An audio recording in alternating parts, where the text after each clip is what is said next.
আসসালামু আলাইকুম রহমতুল্লাহ। একে তো বৃষ্টি তার উপরে ছুটি। আর এই ছুটির দিনে গরুর মাংসের সাথে ভুনা কিছু না হলে চলে যেই বাবা সেই কাজ। তাই চলে এলাম রান্নাঘরে। তো রান্নাঘরে এসে ১ম এ আমরা একটা হাঁড়িতে দিয়ে দিলাম পরিমাণ মতো তেল।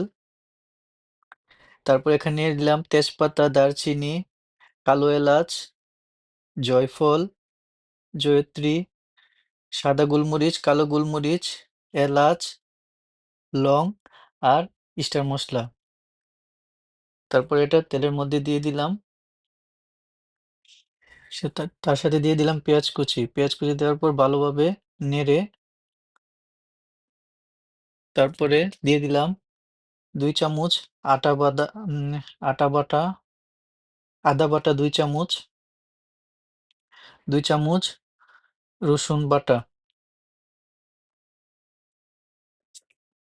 তারপর কিছুক্ষণ নেড়ে দিয়ে দিব পরিমাণ মতো পানি। পানি দেওয়ার পর দিয়ে দিব ১ চামচ মরিচের গুঁড়ো,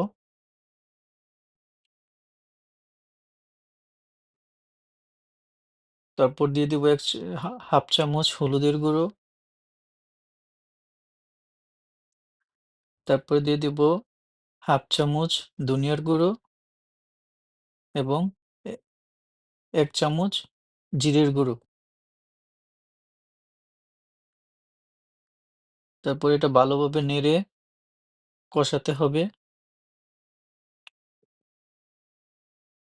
তারপরে দিয়ে দিব পরিমাণ মতো লবণ।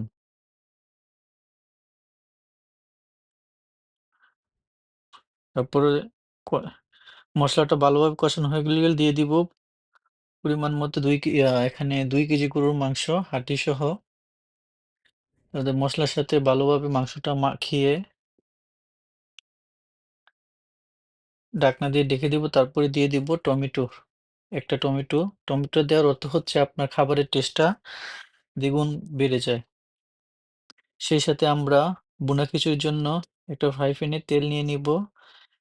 তেলের মধ্যে দিয়ে দিচ্ছি পেঁয়াজ কুচি। তারপরে এখানে দিয়ে দিব আপনার তেজপাতা, লবঙ্গ, এলাচ, ২ টো কালো এলাচ আর দারচিনি।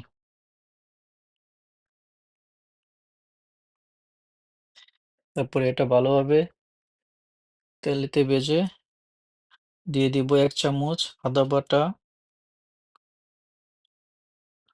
ও ১ চামচ রসুন বাটা।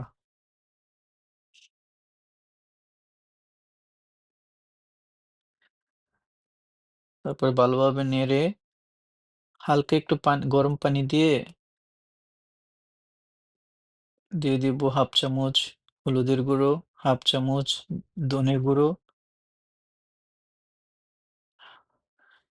১/২ চামচ মরিচের গুঁড়ো এবং ১/২ চামচ জিরের গুঁড়ো। তারপরে মসলাটা ভালোভাবে নেড়ে কষাতে হবে। কষানো হয়ে গেলে পরিমাণ মতো দিয়ে দিব লবণ।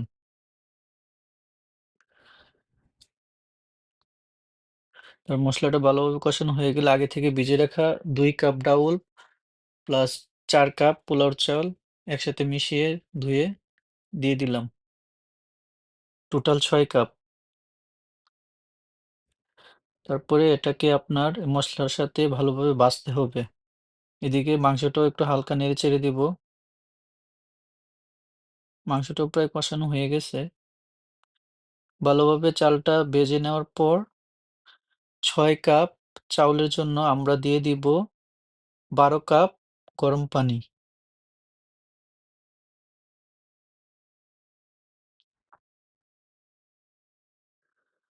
তারপরে আপনার হালকা একটু গরম হলে এদিকে আপনার মাংসটাও কষানো হয়ে গেছে। তো মাংসের জন্য আপনার পরিমাণ মতো পানি দিয়ে দিব।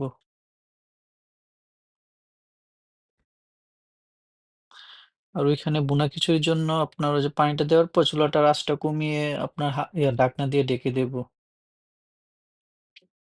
তারপরে ২০ মিনিট পর এই তো প্রায় হয়ে এসেছে। এখন হালকা একটু নেড়েচেড়ে আবার ঢাকনা দিয়ে ঢেকে দেব ১০ মিনিট। এদিকে মাংস হয়ে গেছে প্রায়। মাংস উঠানোর আগে একটু জিরের গুঁড়ো দিয়ে দিব, তাতে মাংসের টেস্টটা দ্বিগুণ বেড়ে যায়। এদিকে বোনা খিচুড়ি হয়ে গেছে। এদিকে এই ফাঁকে সালাদও তৈরি করে নিলাম।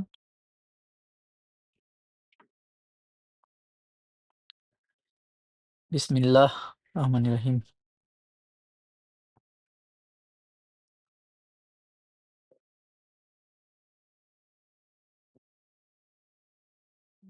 আলহামদুলিল্লাহ। মাশাআল্লাহ।